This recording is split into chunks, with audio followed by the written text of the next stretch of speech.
Blessed Decline of Wordsworth Miller by Bill Philpott. Chapter 1, Low End, Spring 2004. After 3 hours of confinement in this smelly old car, driving along pointlessly winding roads, crashing gears, taking wrong turns, and finally lurching to a halt at the end of a long crumbling road as the engine choked and died, Wordsworth Miller was a broken man. On the seat beside him and in the footwell lay the detritus from his drive-through breakfast egg McMuffin that morning. A polystyrene box, a piece of folded cardboard containing a few uneaten fries smeared with ketchup, a Coke cup and straw, a pastry wrapper, and a familiar lingering foul odour. Piled onto the back seat were what remained of his worldly possessions. A battered leather holdall hurriedly stuffed with t-shirts, a couple of woolen jumpers, jeans, pants and socks. His entire wardrobe in a single bag. Next to that was a rucksack containing what he could salvage of his CD collection, a portable CD player, and a handful of paperback novels. He refused to allow himself the luxury of reflecting on how far he had fallen, thankful that nobody from his past was here to witness his disintegration. Such a display of suffering would be comedy gold to any observer of a cruel disposition, which would sum up just about every one of his past acquaintances from the world of advertising.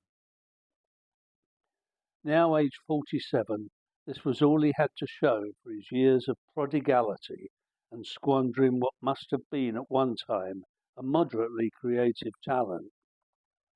His contemporaries would no doubt by now be settled and comfortable, walking hand in hand over Hampstead Heath with their beautiful families, richly clothed, each with perfect hair and skin, laughing as their healthy Labrador eagerly retrieved a ball. His head slumped forward, and giving in to violent self-pitying sobs, he muttered to himself, "Oh God, I don't deserve this." But he did, of course. A lifetime of excess had brought him literally and metaphorically to the end of the road. Ahead of him was a narrow wooden jetty about 30 yards in length, projecting into a sluggish river estuary, and moored against it an open boat sloshed about with the tide, bumping gently into the old car tyres slung against the jetty's sidewall. The sudden chill in the air on this late March day was more marked after the recent warm early spring days, and only added to the low ebb in Wordsworth's spirits. He had arrived at Sandling's Ferry just as his road map promised, but he could see no evidence of a boat large enough to transport him and his car across to the far bank. His spirits slumped to a new low as it slowly dawned on him that the small open boat in front of him was the ferry. The car had expired in front of the access track to the jetty, blocking the barrier leading to the boatyard to his left, and he knew that it needed to be moved. He also knew that this would not be an easy task. The ancient Volvo weighed well over a ton. He summoned up what remained of his courage, opened the driver's door and stepped out, feeling the wind sting his eyes. He released the handbrake, and turning the steering wheel a little, he began to rock the enormous machine. Slowly he achieved some forward motion, then a little more, until the car began to gently roll by its own momentum down the slope. It gathered speed at an alarming rate as the estuary water lunged towards him. He leapt into the car and hauled on the brakes with all the strength he could muster as the hateful beast pulled up precisely on the water's edge.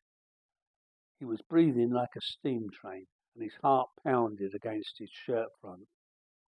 He could only trust that the tide had reached a high water mark, and his chances of reversing the tank back up the incline were zero.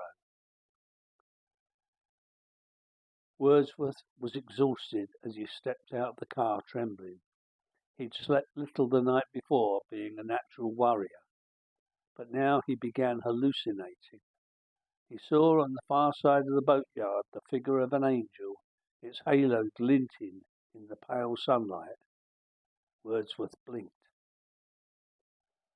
A gull that had been perched on a roof of a nearby shed gave a series of piercing squawks, then took to the air, circled once and swooped at Wordsworth's head, narrowly missing him as he ducked behind the car. He stayed within the shelter of the car door until he felt that the gull might have moved on, then wearily rose to look around. The gull and the angel had gone. A dog barked persistently from the deck of a distant houseboat. Scanning the jumble of run-down fishermen's sheds, lobster pots piled precariously along their sides, his despair was aggravated by the clatter of corroding oil drums, rusting winches, heaps of nylon fishing nets, polystyrene fox fish boxes, and the general putrefaction around him. The deranged ugliness jarred with his carefully crafted sense of order and design, now sadly left behind, along with his personal history. The sight of the one commercial venture in the whole place boasted the hand-lettered word shellfish in flaking red paint, and padlocked firmly shut, did nothing to cheer him. He had the distinct impression that he had stumbled into a ghost town. A scattering of scrawny bungalows made their way untidily up the hill, and an unmistakable odour of stale fish hung in the air. Wordsworth was not at home in this place. He needed a drink.